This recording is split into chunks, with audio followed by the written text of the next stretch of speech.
I'm Cecilia Spencer, and I ended up in human resources where I wanted to be, but I sort of took a roundabout way to get here. I was originally, my heart was in psychology.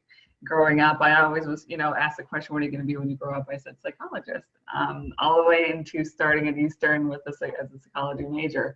But I was so naive and I had no idea like what it actually took to be a psychologist, and that it's going to take a PhD and an internship and a postdoc fellowship, and I'm going to be 30. Like I didn't realize all of that.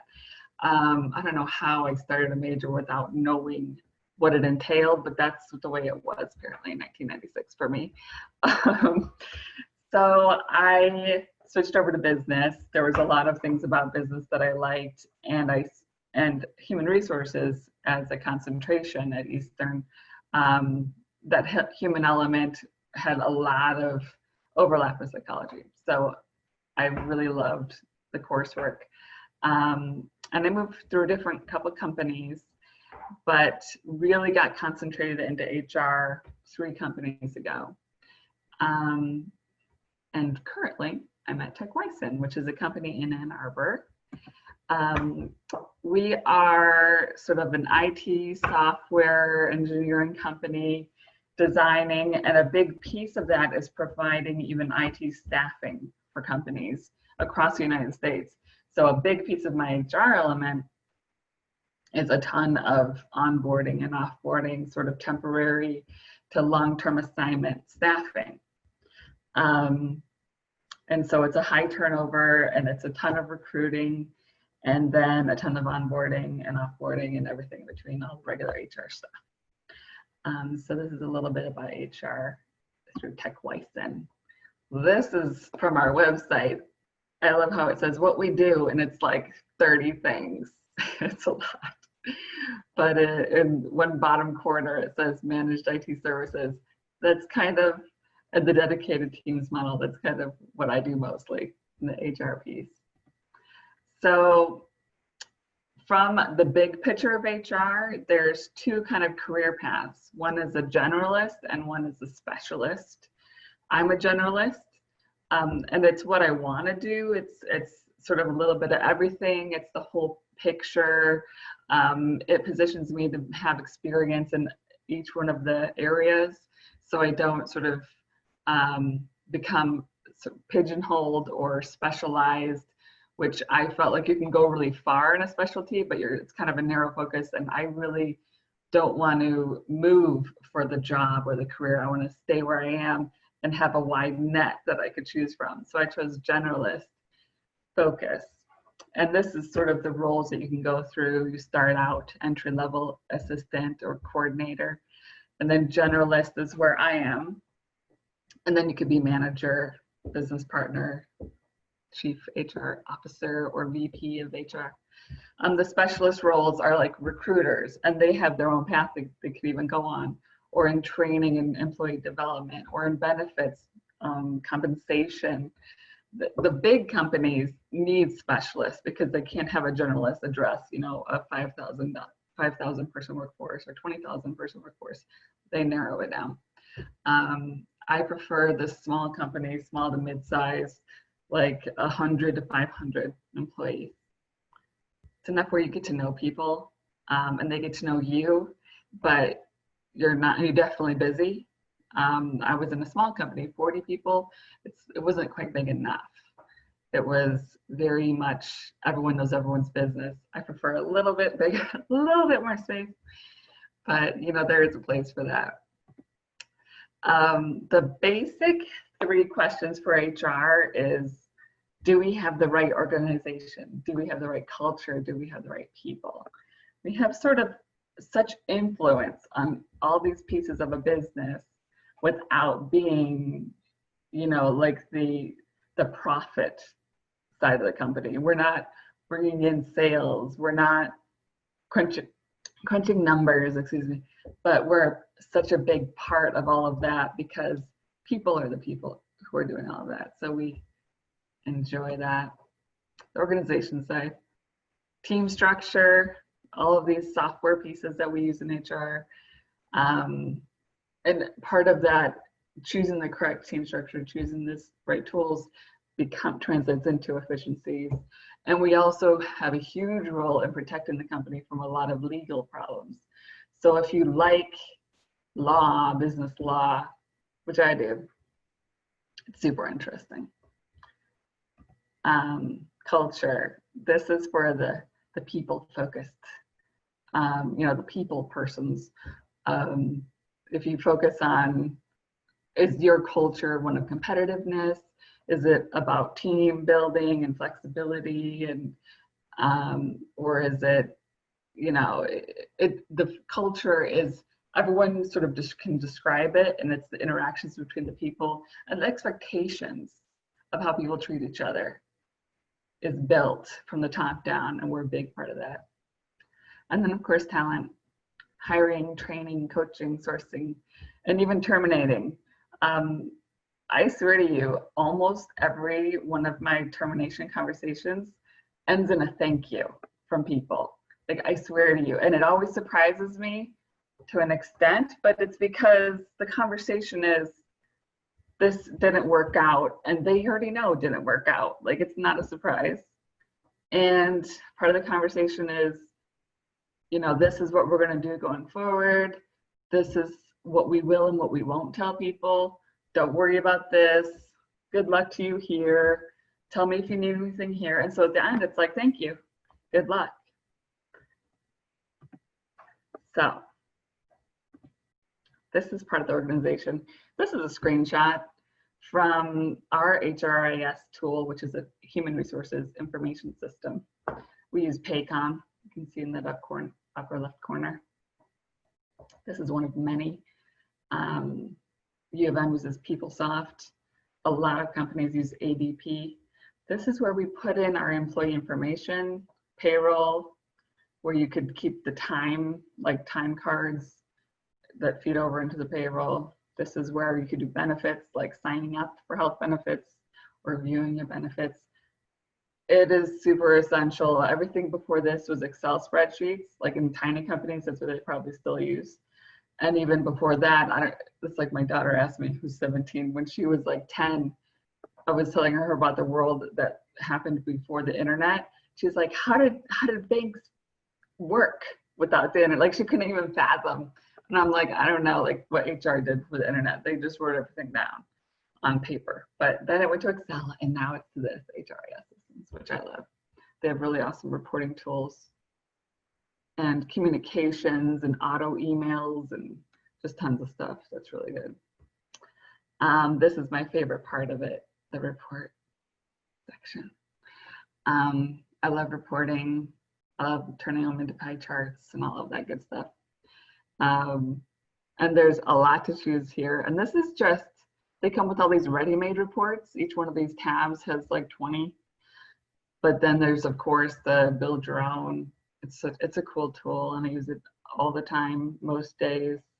Management wants the picture of what's going on in the company, and we can pretty quickly let them know how many hires have we had this year, how many terminations, how many abandoned hires, like onboarding that gets started and then it didn't work out, and all of these things. This is a screenshot of Employee Navigator, which is a software for benefits that we use for enrolling folks, for communicating, for putting in changes. This is the organization side that I love about HR. I think it's really fun to do, like to get everyone organized in their spots and to make sure everyone's, all the checks by all the boxes of the to-do list for every employee. And I try to put in a ton of information here for employees to see when they have questions. I try to anticipate their questions, or as soon as they have a question, I just make a training PDF with a bunch of screenshots of go to Employee Navigator, click on this tab, click here, click there, and give them their information. But this is really efficient to make sure we don't make mistakes, because again, the legal side of benefits and healthcare laws and requirements come very strongly into play. At the top bar, you see their ACA. That was law passed with Obama, and the Affordability Care Act. And so there were some new laws that came along with that, and we definitely track and make sure that we're compliant and everyone's covered. Here's into state laws. This is just an example. I have a bunch of these spreadsheets because my company is in most states. I think it's like 40-ish. This is the one for sick leave mandates by state. There are 20-something states that actually have a law about it. There was like a wave of sick leave laws that was passed in the last 10 years or so, including Michigan. And so this is just a screenshot of 4 states. And I noticed Maryland, there's a county that has its own laws. So in like California, it's like there's a state law. It's 24 hours in California, the maximum leave usage per year. But then they have like 6 cities that have their own laws. And so if you're going to have a sick leave policy in your company, you either have to decide if you want to have one that is going to fit all of these laws, so basically a generous sick leave policy, or you can do one per state, and for every employee of that state, this is your sick leave law. So Michigan, for instance, maximum is 40 hours. That's what it's not like we're stuck at 40. It means that we can't have less than 40, basically. They earn an accrual rate of 1 hour for every 35 hours worked, or you just give them 40 hours at the beginning of the year. And there's a lot of details into this of how much do you carry over at the end of the year. And what if you get rehired? What if you quit and get rehired within 90 days? And do we have to give it back or what or whatnot? But I love all these, and it's fun to just look it up and make sure that you're compliant, make sure you're doing it right. And it's like a reference that you can just go check. There's no gray area. So it's one of like the easy and like fun things in a really weird way. Here's another law. This is a busy screen. This is the marijuana laws. This is a moving target, and states are, so the dark green is where it's legalized completely. It's all shades of green. The medium green, medical and decriminalized, or medical is another one of those shades. And then the gray, the silver, is still where it's fully illegal. There's no medical marijuana. When these laws first started passing, it was just the medical marijuana. And then since then, I actually forget what year this was. It seems like 10 years ago, I think. There's been a lot of court cases because employers wanted to know, can we still fire people if they have a drug test that shows marijuana?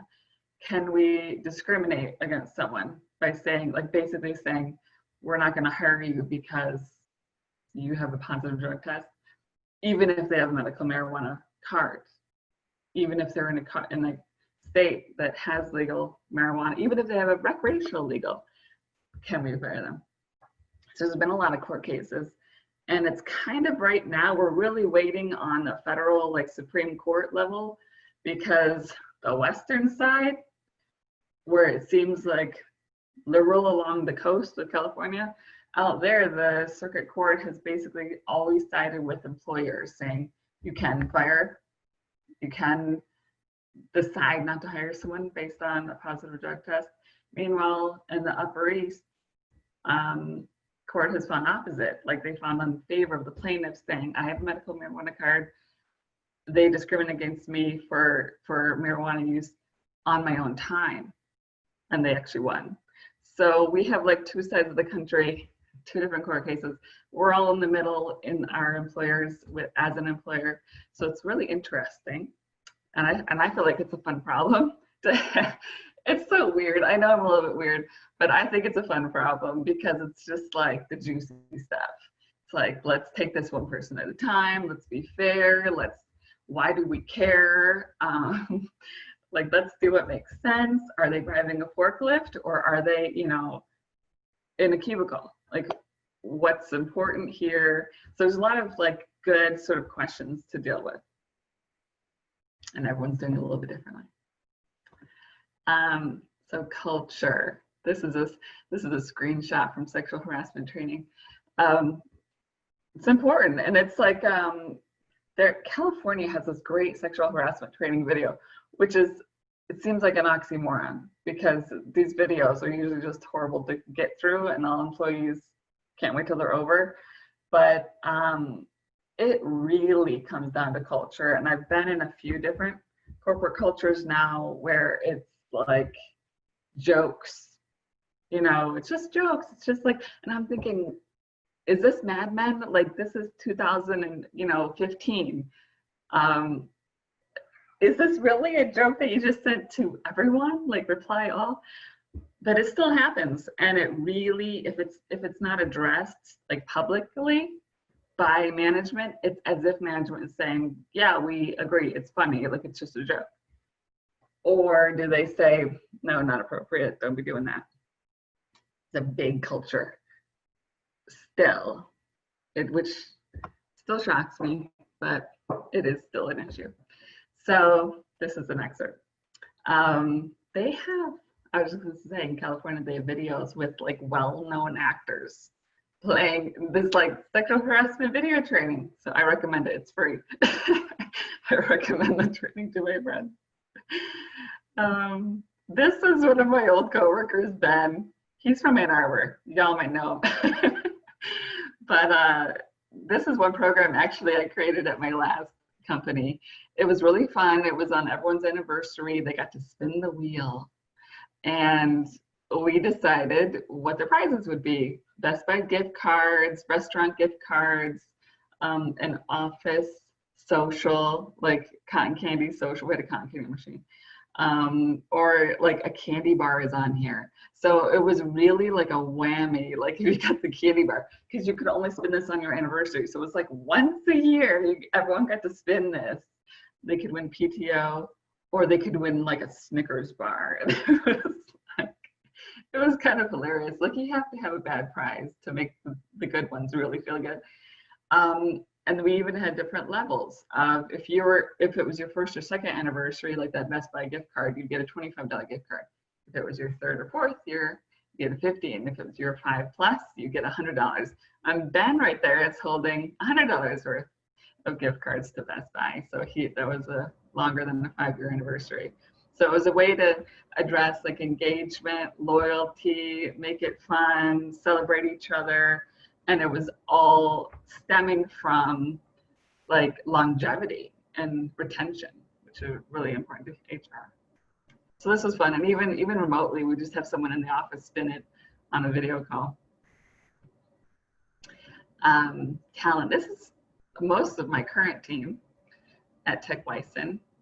This is like the Ann Arbor office. It's a small office in Ann Arbor, but we have employees across the US, mostly remote, mostly on contract specific IT related roles, but even into healthcare now. We've had a lot this year. And LinkedIn, this is my LinkedIn page. LinkedIn is where we source a ton for not just HR, for all of our roles. And it's really become like a marketing hub, a personal marketing hub. If you haven't already, you should definitely create a LinkedIn profile, reach out and use all the tools available, like get your, what's it called, references. You can request like a reference on there, and you can, all of your connections can give you like props to like, yes, she knows Excel, she knows this, she knows that.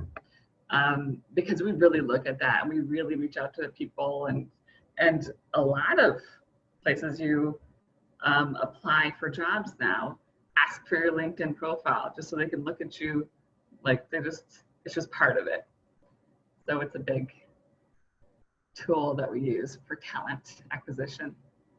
Another just piece of the people side is the handbook. The handbook is the source of all knowledge and knowing of your company. And it really is what you hold people to, even though it's really long. This is just, like, I just cut off the screenshot, but our handbook is like 100 pages or something. And this is all HR. We write this. We write this, we update this, we get everyone to sign that they've read it. Hopefully they did, because we're gonna hold you to it. So you really should read it. But this is very HR to create the handbook. There's a lot of tools out there, a lot of lawyers. And this is my lawyer slide. We go to two things on this slide. This is me taking a picture of a slide at a seminar, because part of HR is continual learning. We go to, I'm part of Michigan SHRM, which is Society of HR Management. It's the largest professional organization for HR. I don't know how many thousand people across the US. There's a large national division, there's the state of Michigan division, and then there's also the Greater Ann Arbor SHRM organization, which is like 200 or 300 people, which I'm part of. And we go to a lot of seminars. We are constantly learning. We have to earn credits to keep our credential. To become SHRM certified, you have to sit for, it's a 6-hour test. And it was very nerve-wracking, and I studied for 6 months and I passed. So the next step is like a senior level. But like a lot of certifications, you have to do the continuing education credits, which is good because laws are constantly changing. This is one from Madden Hauser, which is a legal firm, I think in Livonia or somewhere around there. This one was about conducting investigations. They say document, document, document. That's what all attorneys tell us to do. That's another big part of HR, which is fun. It's organizing. And this is another one from my SHRM you see on the podium. He was a keynote speaker. He was very animated and a lot of fun. My SHRM, I attend it annually. It's a 3 days. This year, unfortunately, it's remote, because half the fun is going there and networking with all these people. And Traverse City, I think might have been this one. And my husband loves it. He loves being conference husband, because he gets to go to the gym and the hot tub with the conference husbands. But that's okay. He goes to his, and I get to be conference spouse for the neuropsychology. That's my husband, the neuropsychology conferences. So anywho, conferences are part of it, seminars, and professional development is a big part of HR. That is all I was going to talk about.